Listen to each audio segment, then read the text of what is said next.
Welcome to the Real Estate Investing Club. This is the place everyday real estate investors gather to share their best stories, biggest insights, and favorite tactics to grow a portfolio of cash-flowing properties in today's market.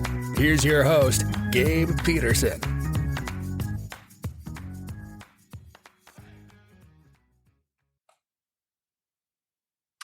We are back with another episode of the Real Estate Investing Club. Today we have Kevin Amolsch with us from, I got that one right, from Pine Financial Group.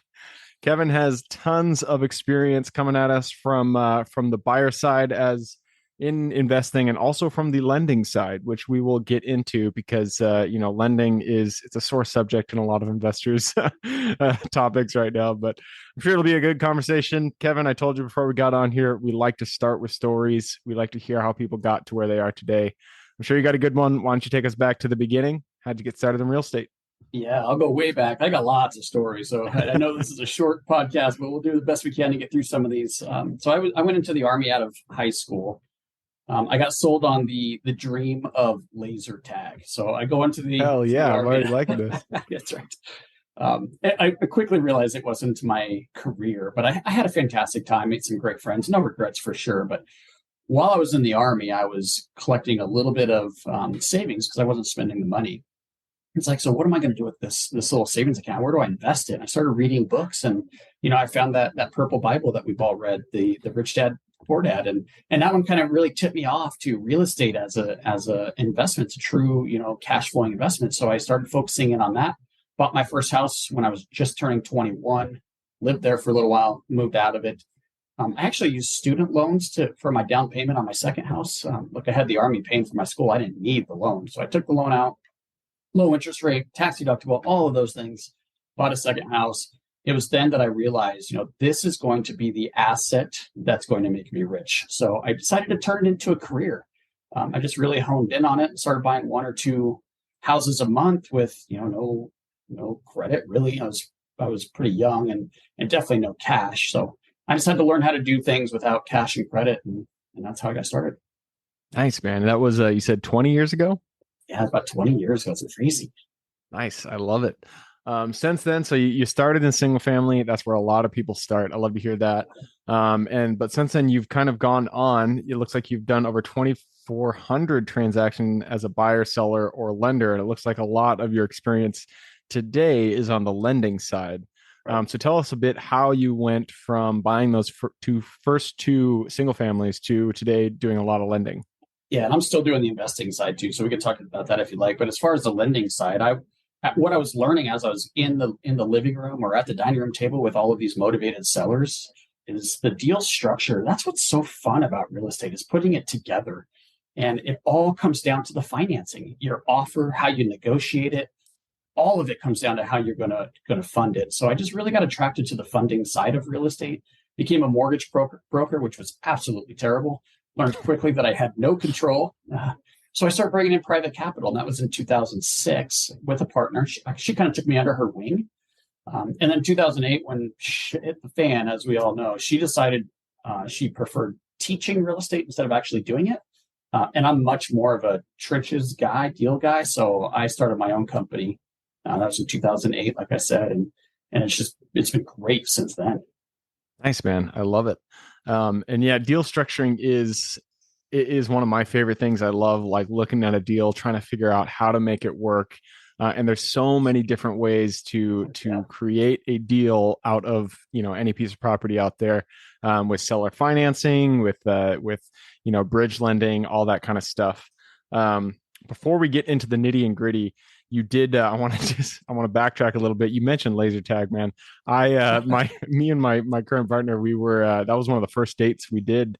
I took her to a laser tag place, and we did laser tag, and it is so much fun. Were you like trying to go professional laser tag, or was it just something that you loved? Oh man, they use lasers in the Army to train. So when we're out in the field, they would put a laser on the M16, and then you'd wear a vest and something over your helmet, and it would calculate if you got shot. But it was much bigger than just the rifle. I mean, I was in a mortar platoon, so they dropped the big mortars, and they would have people that were like judges, I guess you call them, and they're driving around and estimate where our mortars would hit, and they would kill everybody within a certain radius of it. And so it was Sounds like fun. Pretty intense. And it was, some of it was a lot of fun. Some of it's like, dude, it's cold out here because you're out there for 2 or 3 weeks at a time, and lack of sleep, lack of food. Oh, that does not sound fun. But laser tag in general, that's a blast. It was all right. It was fun. I'm going to move us back to real estate.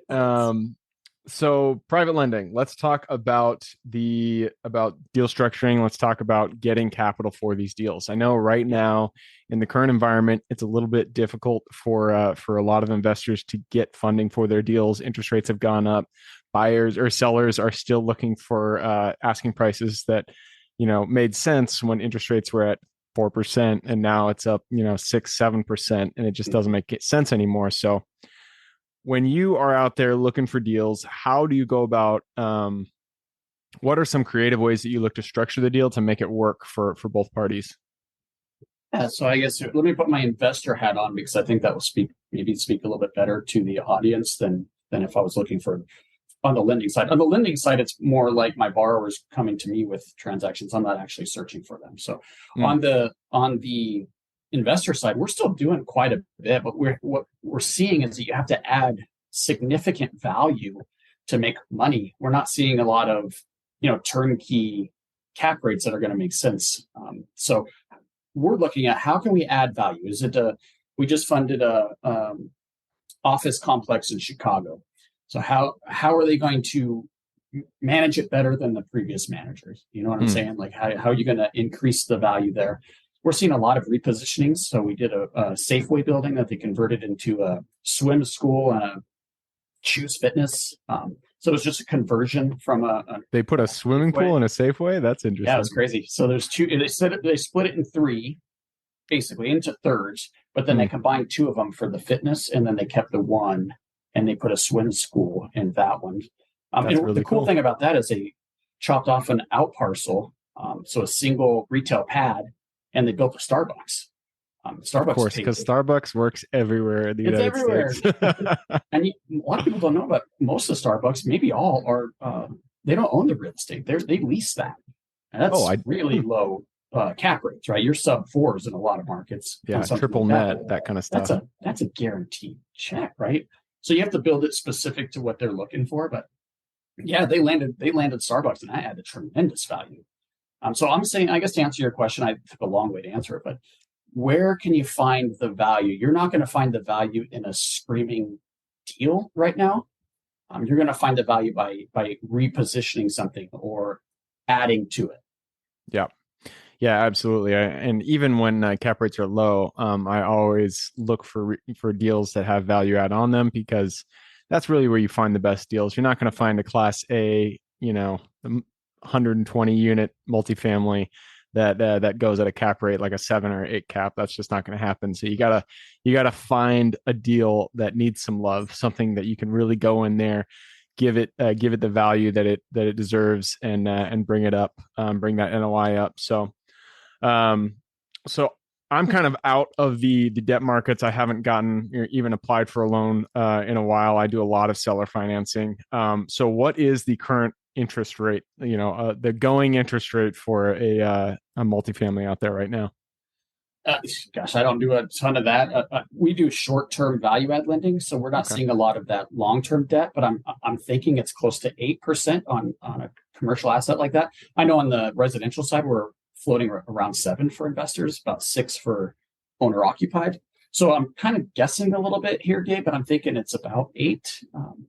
Okay. But look, what we do is provide the financing to reposition it. So a bank doesn't want a 20% occupied apartment building. Right? Yeah. They won't fund that. It doesn't DSCR, debt service coverage. So we need to come in and provide the money for the acquisition. We provide the money for the cleanup, remodel the units, whatever it is, get the place full, and then it's bankable. Then you go to the bank, get your loan, and you can take us out. It's a fantastic strategy to really limit your out of pocket and get into a value add project. Yep, that makes sense. So you guys do bridge lending. That's your main focus. Exactly. Okay. We do bridge lending on both the residential and commercial side.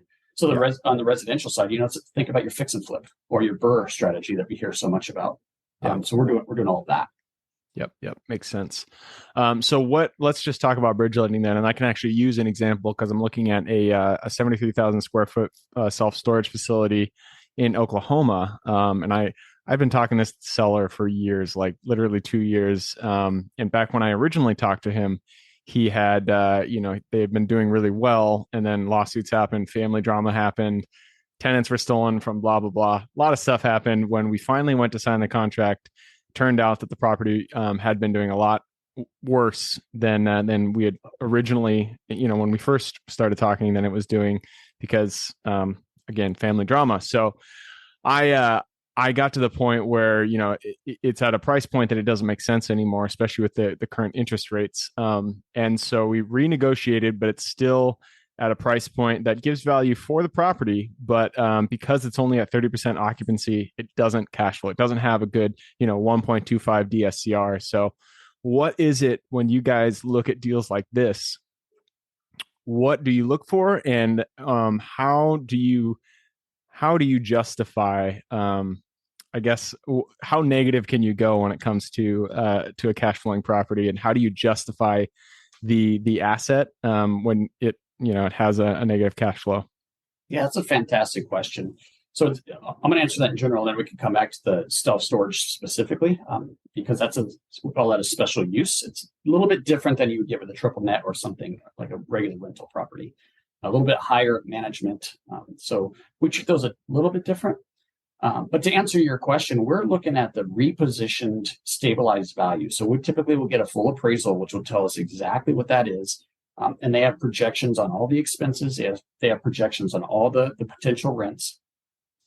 And then we'll use that. We'll take 65% of that, and we'll loan you up to that. But what I want from you is a good, solid plan to get to that stabilized value.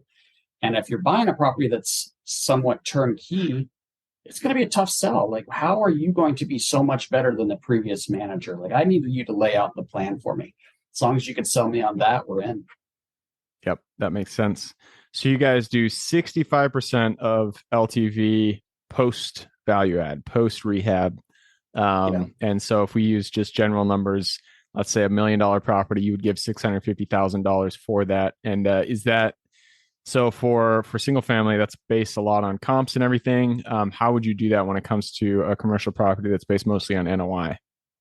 So you still have comps. I mean, you still have to comp it, but what you're comping is the cap rate, right? So what is the cap rate? What is that project going to sell for in this market? What's the return the investors are looking for? That's how the appraisers do it. They comp the cap, and then they're going to take the potential rent income and subtract all of your expenses, just like any other project. The cool thing about these appraisal reports on the commercial side, they actually comp the expenses, they comp the rental income, they comp all of that, and then they come up with an NOI, right? And then you use the NOI and the projected cap rate to come up with the value. Yeah, that makes a lot of sense. Cool. Yeah, it's not based on historic. You can't use historic numbers because, I mean, it's mismanaged, right? We're looking at potential. Yeah, and we don't have a loan to cost ratio, so it could be 100% financing, and we don't have a DSCR ratio because we already know it's not going to cover that. Yep, that makes a lot of sense, and it's a good tool to have in anybody's tool belt, especially when you're finding these properties like the one I found out in Oklahoma that just doesn't make sense on paper, but you can see the potential for it in the future. So, so outside of lending, you're still involved in you're an active investor out there buying properties. What do you look for individually?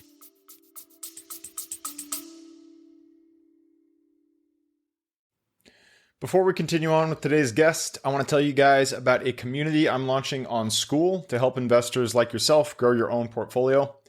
In this community, you'll get access to all the docs I use, all the systems I've built, everything I've used to grow my own portfolio, as well as instructions and guidance on how to get out there and find great deals, how to finance those deals, and then how to manage them for great returns.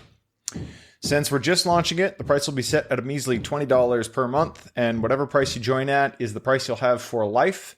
We will be increasing the price as the group grows, so if you're at all interested in growing your portfolio along other investors, now is the time to join. I will put the link somewhere in the bio or on our podcast website at therealestateinvestingclub.com, so if you are interested, head on over there. With that said, let's get back to the podcast.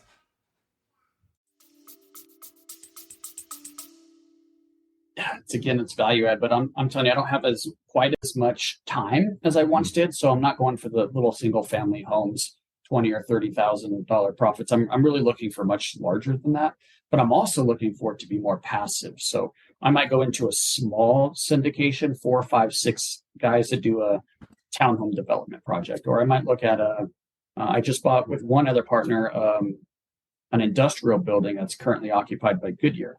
So that one's a really neat one because the lease is expiring in less than 2 years, and it's scaring a lot of buyers off. But we're looking at it as a redevelopment place, so we're going to renegotiate with Goodyear, and if they take it, boom, adds value.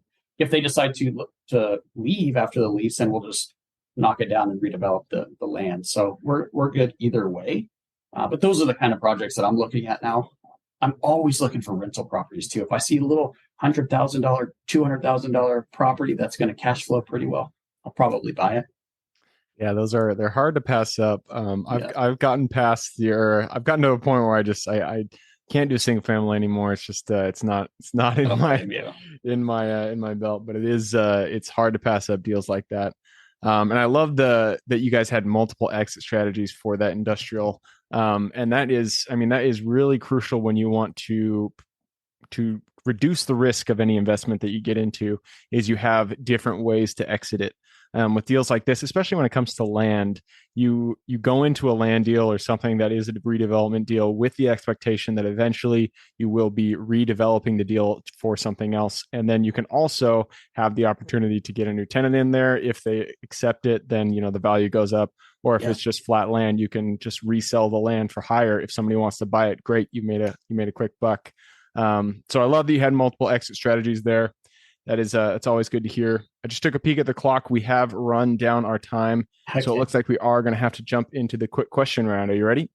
Let's go for it. Yeah. Let's do it. It starts with books. I'm a big bookie, so give me, or any form of education really, give me two recommendations, one for general life wisdom and one for real estate specific. Think and Grow Rich for general. You probably hear that one a ton. That's a reread every year kind of book. And then for business, I'm really liking Traction right now. So I've read that 3 or 4 times, and I'm really trying to implement that in my business. That's definitely for a company that's got employees and staff and all of that. Prior to, I'm going to give you 3, sorry. Prior to Traction, E-Myth Revisited is a great how to build a business book.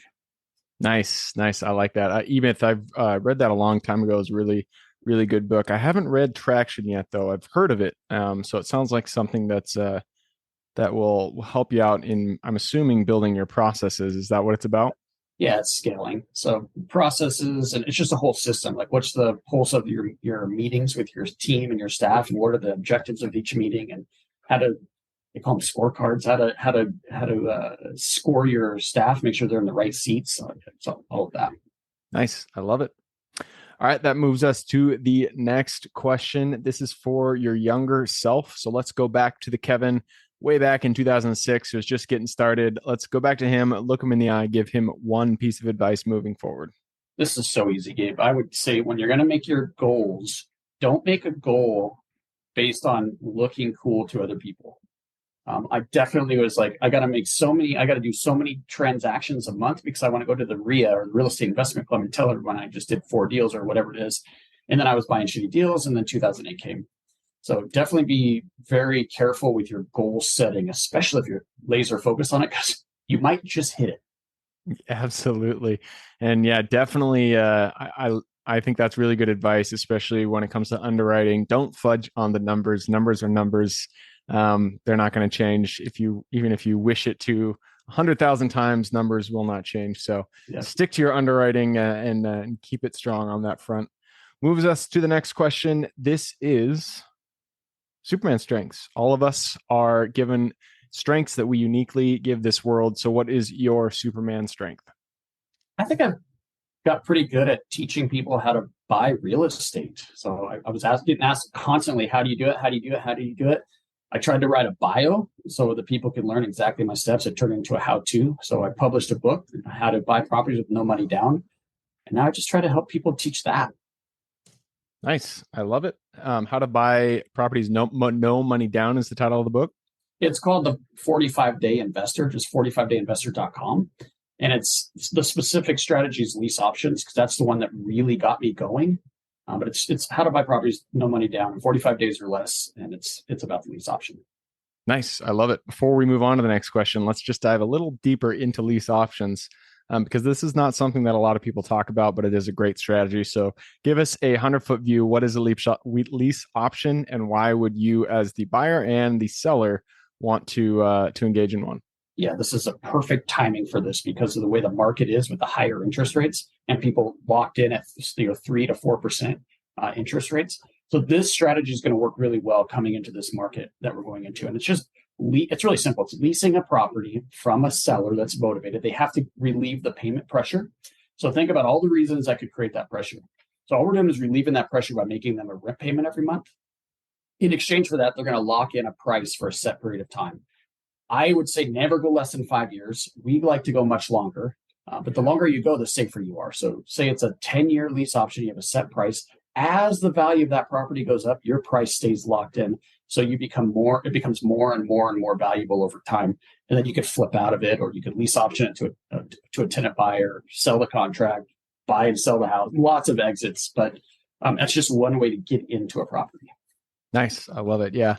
Lease options. I've never actually done one. I've read, I've had people on talking about them. They seem like a great strategy to have in your tool belt. So maybe one of these days I'll have to add that to my repertoire.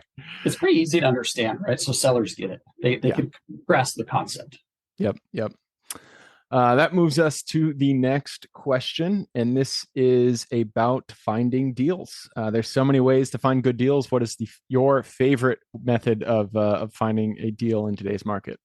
Well, for me, I like wholesalers because I don't want to work that hard.